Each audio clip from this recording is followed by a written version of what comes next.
Hello friends, welcome back to YouTube channel economics आसान है। Guys, आज हम इंडियन इकोनॉमिक डेवलपमेंट का chapter number 1 Indian economy on the eve of independence को continue कर रहे हैं। अगर गाइस आपने हम तक फॉलो नहीं करा तो फॉलो कर सकते हो Instagram, Facebook, Telegram, x, WhatsApp पर। इनका लिंक मैं तुम्हें डिस्क्रिप्शन में दे दूंगी।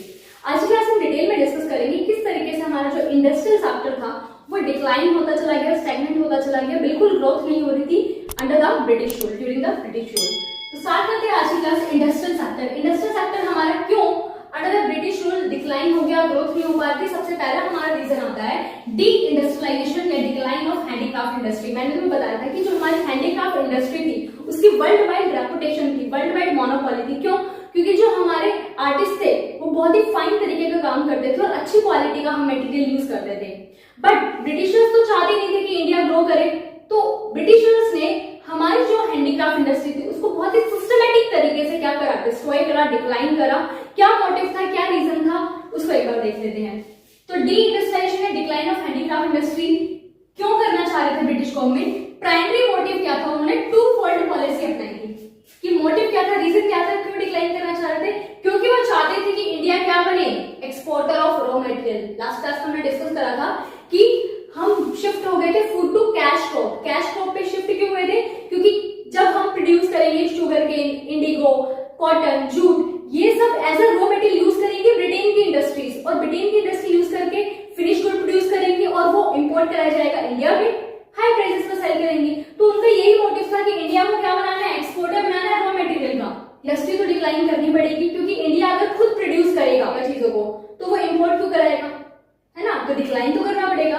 फर्स्ट रीजन हो गया export of raw material. Second reason था इंपोर्ट ऑफ फिनिश गुड, कि जब रॉ मटेरियल यहाँ से चीप रेट पे जाएगा, ब्रिटेन की इंडस्ट्री यूज करके क्या बनाएगी, फिनिश गुड बनाएगी और वो इंपोर्ट कराए जाएंगे इंडिया में। तो मेन मोटिव ब्रिटिशर्स का यही था कि हमारी इकोनॉमी को फीडर इकोनॉमी बनाना है ताकि हमारी इकोनॉमी रॉ मटेरियल फीड करा सके ब्रिटेन की इंडस्ट्रीज को और वो हाई प्राइसेस पर गुड्स को इंडिया में सेल कर सके। तो ग्रोथ कहाँ हो रही है? ब्रिटेन में हो रही है, ना कि इंडिया में। इंडिया की तो और ज्यादा हालत बुरी कर दी थी। हमारी जो इकोनॉमी थी वो बहुत बैकवर्ड और डिक्लाइन, स्टैग्नेंट होती चली गई थी।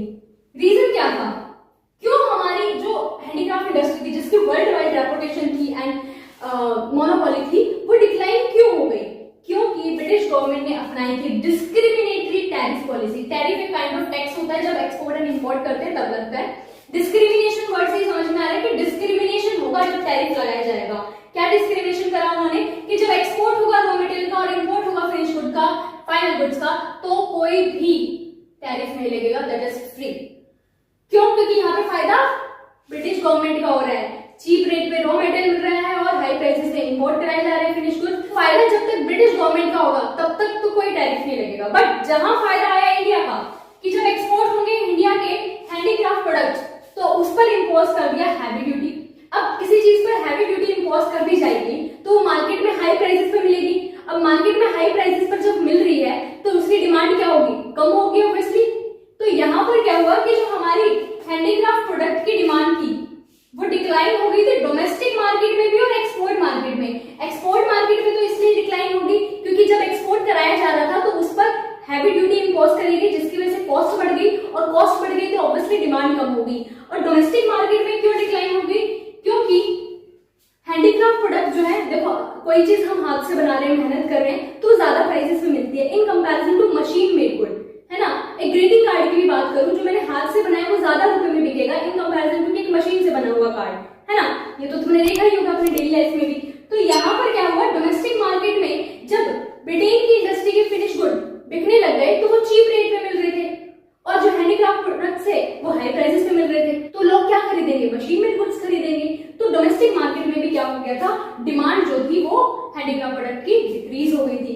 अब देखो जो आर्टिस्ट काम करते थे वो तो क्या हो जाएंगे, अनएम्प्लॉयड हो जाएंगे। तो एक एडवर्स इफेक्ट तो पड़ेगा जब हैंडीक्राफ्ट इंडस्ट्री क्या होगी, डिक्लाइन होगी, डिस्ट्रॉय होगी।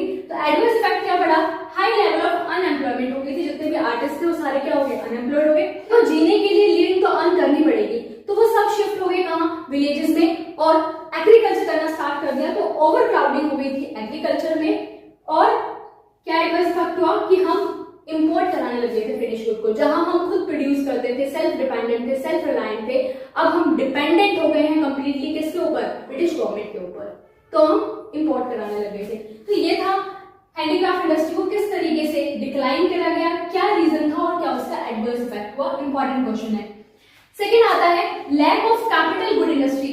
देखो ब्रिटिश गवर्नमेंट नहीं चाहते कि हम खुद का प्रोडक्शन करें, तो हमारे यहाँ पर कैपिटल गुड इंडस्ट्री थी ही नहीं। कैपिटल गुड इंडस्ट्री वो इंडस्ट्री होती है जो कि ऐसे मशीन एंड टूल प्रोड्यूस करती है जिसका यूज करके हम फर्दर प्रोडक्शन कर सके। तो इंडिया में तो ऐसी कोई भी कैपिटल गुड इंडस्ट्री नहीं थी।